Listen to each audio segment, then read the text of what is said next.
آپ نے ظاہر ہے آپ ڈبل گریجویٹ ہیں, آپ نے گریجویشن کی, اس کے بعد آپ نے لاء گریجویشن کی, اور آپ نے پڑھا لاء کے مضامین کے اعتبار سے دیکھ لیجئے رول آف لاء کے کانسیپٹ کو. ابھی آپ سب بیٹھے ہیں یہاں پر, ہم یہ سمجھتے ہیں کہ یہ ایک انلائٹنڈ ویسٹرن کانسیپٹ ہے جو یورپین یونیورسٹی سے اس کا آغاز ہوتا ہے اور وہ ہم تک پہنچا ہے, اور یہ بہت کمال کا یہ کانسیپٹ ہے رول آف لاء کا. اس کو اڈاپٹ کرنا ضروری ہے اور اس کو فالو کرنا ضروری ہے. میں آپ کو یہاں یہ بتانا چاہتا ہوں کہ منہ سے نکلا ہوا لفظ جو ہے وہ وقت کا قانون تھا, اور وہ خود اس قانون کا پابند نہیں تھا, اس کو بادشاہ کہتے تھے. تو آپ نے اگر ہسٹری دیکھی ہو اور آپ ساتھ قرآن شریف میں بھی واقعات کو پڑھیں گے کہ حضرت داؤد اور حضرت سلیمان کو بھی بادشاہ بنایا گیا تھا, کیونکہ اس وقت رواج بادشاہت کا تھا. تو رسول پاک جب ہجرت کر کے گئے تھے تو اسی نظام کو لے کے وہ بھی چل سکتے تھے اور وہ بھی بادشاہ بن سکتے تھے, ان کو کون روکنے والا تھا؟ کیونکہ اسٹیٹ آف مدینہ میں تو ہزاروں کی تعداد میں مسلمان آباد ہو چکے تھے اور کفار سے کنورٹ ہو کے وہ مسلمان بن گئے تھے. تو وہ جو بھی نظام یہ کہتے تو وہ اس کو کوئی انکار کرنے والا نہیں تھا. لیکن رسول پاک نے وہ نظام آپ کو دینا تھا جو تحت دنیا کے آخرت, اس نظام کے ختم ہونے تک, اس دنیا کے ختم ہونے تک, قیامت کے آنے تک جس نظام نے فلرش کرنا ہے اور آگے نکلنا ہے, وہ کانسیپٹ دیا انہوں نے. اور وہ کانسیپٹ تھا رول آف لاء کا. اسٹیٹ آف مدینہ میں حکمرانی قانون کی تھی. یہ بات میں آپ کو وثوق سے کہہ رہا ہوں, آپ اسٹڈی کر کے دیکھ لیجئے, کیونکہ وہاں پہ آپ کو معلوم ہے کہ دنیا میں 2 قسم کے قانون, God given law, man given law. State of Madina کی فارمیشن ہوتی ہے اور اللہ کا دیا ہوا قانون نافذ کر دیا جاتا ہے. ایوری ون دیئر آفٹر, امیر المومنین سے لے کر ایک آرڈنری بدو تک, سب سروینٹ ٹو لاء. ایک بات, ایکول بیفور لاء. دوسری بات, یہ ہے وہ کانسیپٹ جس کو بعد میں ہم چھوڑ گئے, اور وہ آپ کو ویسٹرن یونیورسٹی سے اور ویسٹرن سسٹم سے آپ کو ڈیولپ ہو کے سامنے آیا, اور ہم بھول گئے کہ یہ کہاں سے چلا تھا. تو یہ اپنی ذہن میں یہ بات رکھیے گا کہ یہ انلائٹنڈ کانسیپٹ جو ہے یہ آپ کو وہاں سے it springs out from state of Madina. اب میں دوسری بات آپ کے سامنے یہ کرنا چاہتا ہوں کہ پاکستان ریپلیکا ہے اسٹیٹ آف مدینہ کا. Nations are born in the heart of poet, they prosper and perish in the hands of politicians. تو آئی وش یو کہ آپ وہ قوم کے وہ افراد یہاں سے نکالیں گے کہ جس کے اوپر قوم آپ پر فخر بھی کرے گی اور نیشن فلرش کرے گی, پاکستان فلرش کرے گا. اور تمام ان فورسز کو کہ جو اسٹیٹ کو ڈسٹروائے کرنے والی فورسز ہیں, ان کا تلگمہ بھی آپ کریں گے. لیکن اس کے لیے وہ موٹیویشن کی ضرورت ہے جو موٹیویشن کے لیے آپ لوگ ہیں. آپ فیوچر ہیں پاکستان کا, آپ میں جذبہ ہے, آپ میں جرت ہے.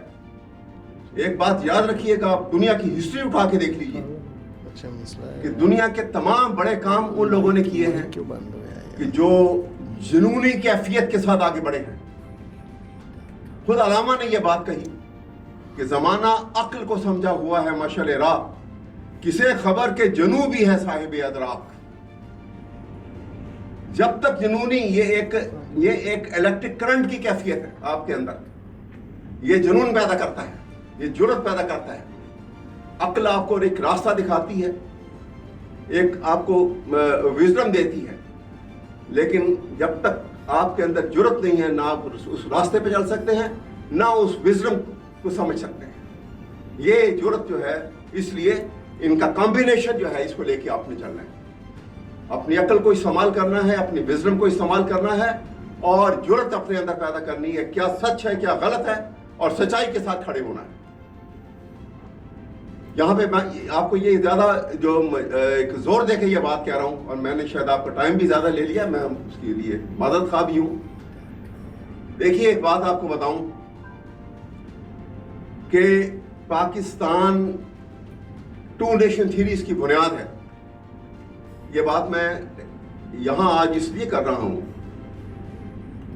کہ پاکستان ایک ایسا ملک ہے کہ جیسے میں نے کہا کہ یہ ایک ریپلیکا ہے اسٹیٹ آف مدینہ کا، ایک آئیڈیولوجیکل کنٹری جو 1500 سال کے بعد مارز وجود میں آیا، اور پہلا ملک 1500 سال کے بعد اگر کوئی مارز وجود میں آیا نظریات کی بنیاد پہ تو وہ پاکستان ہے. اس میں علامہ اقبال کا وہ تخیل، اس میں عملی جامہ پہنانے والے قائد اعظم اور بہت سارے ہمارے رہنما اس زمانے کے.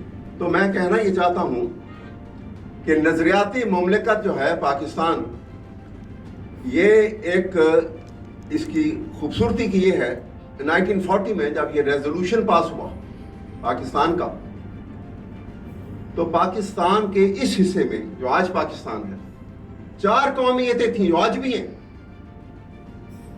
بلوچی، سندھی، پٹھان اور پنجابی. یہ 4 قومیتیں تھیں اس وقت بھی تھی، لیکن پاکستان کا نام نکل آیا جب تو یہ 4 قومیتیں ختم ہو گئیں. یہ بڑی سمجھنے کی بات ہے.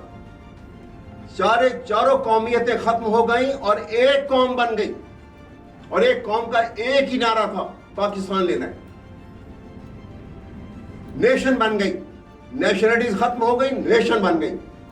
اور نیشن کو ایک ہی چیز کی ضرورت تھی، to become a state. They wanted to acquire a piece of land to become a state. اور وہ پیس آف لینڈ آپ نے کہاں سے لینا تھا؟ سب کانٹیننٹ آف انڈیا سے، اور وہ لیا آپ نے to become a state of Pakistan. بدقسمتی یہ ہے کہ آج اسٹیٹ آف پاکستان ہے but in search of nation, وہ نیشن ختم ہو گئی کیونکہ آپ دوبارہ سے نیشنلٹیز میں چلے گئے. آج 4 نیشنلٹیز ہیں اور اسٹیٹ آف پاکستان ہے، نیشن نہیں ہے بیچ میں. یہ کام بھی آپ ہی نے کرنا ہے، کیونکہ جب آپ نے آئیڈیالوجی کا فرنٹ کو آپ پاکستان کو قائم رکھنے کے لیے اور لیگل پروفیشن کو آپ نے اوپر لے کے آنا ہے، تو آپ نے سائملٹینیسلی یہ کام بھی کرنا ہے، اس کے اوپر آپ نے توجہ دینی ہوگی کہ آپ نے اس کھوئی ہوئی قوم کو دوبارہ سے بحال کرنا ہے. آپ کی ذمہ داری ہے اور آپ کریں گے یہ ذمہ داری پوری، مجھے یقین ہے. صرف اس کے اوپر اس آئیڈیالوجیکل فرنٹ کے اوپر اپنے ذہن جو ہے وہ کلیئر کرنے ہوں گے آپ کو. اور یہ آپ یاد رکھیے گا کہ بینگ دی آئیڈیالوجیکل اسٹیٹ، دنیا اگر آپ اس کے ساتھ اپنی اس نظریے کو قائم رکھ کے پاکستان کے ساتھ کھڑے ہیں تو دنیا کی کوئی طاقت پاکستان کو کمزور نہیں کر سکتی، ختم نہیں کر سکتی. لیکن اگر آپ نے اس نظریے کو چھوڑ دیا اور ایک ماڈرن جس میں آج کل ایک ویو چلائی گئی ہے کہ یہ تو پتہ نہیں کیا ہے جی، یہ تو مت ہے، اس کے اوپر تو جایا نہیں جا سکتا، there should be a secular Pakistan, اور یہ کوئی ہمیں فلاں کے اوپر خرچ نہیں کرنا، فلاں چیزوں پہ خرچ نہیں کرنا، ہمیں چاہیے اور ایک سیکولرائز سوسائٹی ڈیولپ کرنی ہے. مائنڈ ورڈ میں آپ سے کہتا ہوں، جس دن پاکستان کو آپ نے سیکولرائز کیا، آپ اس ملک کو بغیر جنگ کے ہار جائیں گے. اور آپ نے اس آئیڈیالوجی کو زندہ رکھا، دنیا کی کوئی طاقت آپ کو ختم نہیں کر سکتی. تو میں آپ کو بس اسی کے ساتھ میں آپ سے کہوں گا کہ آپ میرے نزدیک پاکستان کا مستقبل ہیں، اور انہی چیزوں کو آپ لے کے آگے بڑھیں گے. جب پروفیشن میں بھی فلرش کریں گے، کہ جب آپ پروفیشن میں ایز اے ینگ لائر آئیں گے تو تمام وہ ایٹیکیٹس، وہ مینرز، جب آپ جج کے سامنے کھڑے ہوں ذہن میں ایک بات رکھنی ہے اس کی عزت و احترام کے لیے کہ he is performing godly duty, so he is to be respected. لیکن ایٹ دی سیم ٹائم آپ نے اپنے جو سیلف ریسپیکٹ ہے اس کو ہمیشہ پروٹیکٹ کرنا ہے. پروفیشنلی میں آپ سے بات کہوں گا، as a young lawyer, as getting the experience, senior بن جائیں گے آپ. ہر حیثیت میں آپ نے اپنے سیلف ریسپیکٹ جو ہے عزت نفس کی پروٹیکشن کرنی ایک فرض ہے آپ کے اوپر، اور جس میں اس بات کی کمی ہے میں سمجھتا ہوں کہ یہ اس کے اندر ایک کیریکٹر فالٹ ہے. آپ you must not be arrogant to anybody, you must not misbehave with the judge, لیکن کسی کو یہ ایٹیٹیوڈ نہیں دیں گے کہ کوئی آپ کے ساتھ مس بہیو کرے اور کوئی آپ کی سیلف ریسپیکٹ کو انجرڈ کرے. یہ خیال رکھیے گا، یہ بیلنس کریٹ کرنا ہے آپ ود ان یور سیلف، کہ اپنے ہاتھوں میں لیے شمع یقین آؤ گے، اب تم ہی آؤ گے، پیغمبر نہیں آئیں گے.